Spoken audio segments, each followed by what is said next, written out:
we look at more Islamic verses, and it says, Allah's messenger said, when the call for prayer is made, Satan takes to his heels, passing wind, so that he may not hear the adhan. And when the call is finished, he comes back, and when the Iqamah is pronounced, Satan again takes to his heels, and the Iqamah is finished. So clearly, look at this hadith. It's saying when Satan hears the call of adhan, he runs farting. And I've heard some Muslims say, oh no, this is not meant by farting.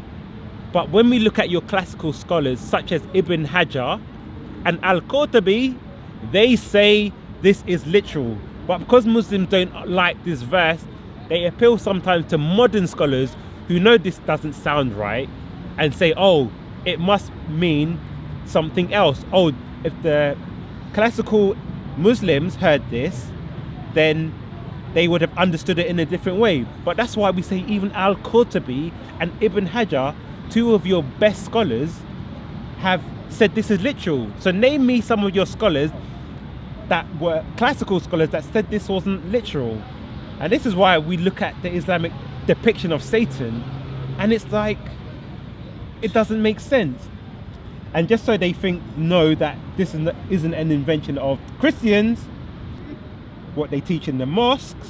When you give the adhan, the shaitan, he not only runs, but the hadith says lahu durat. You know what durat is?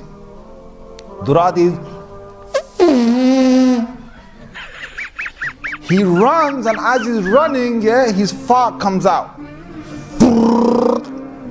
Lahu durat. I'm not making this the hadith. So that shaitan made me do sin. Get up. Yeah, just get up. Just give the adhan. Right? That shaitan, you're gonna make him leak some serious gas.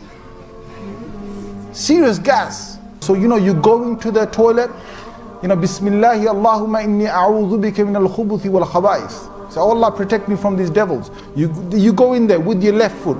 The left foot you went in, you get a reward for that. The dua you said, shaitan will not see you. You're in the toilet, shaitan can't see you anymore. That's in a hadith, right?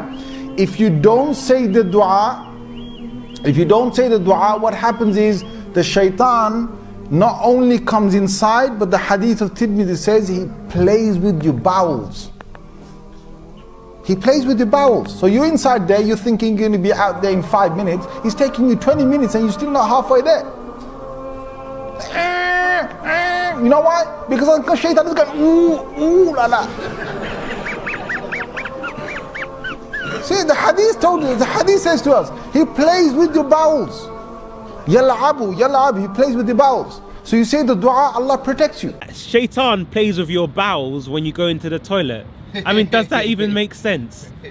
And it says, for example, that if you say Bismillah and you say the prayer, you'll be invisible to Satan. So why don't you say that prayer every time and then you're always invisible to Satan? Why is it only when you enter the toilet that Satan can't see you? It doesn't make sense.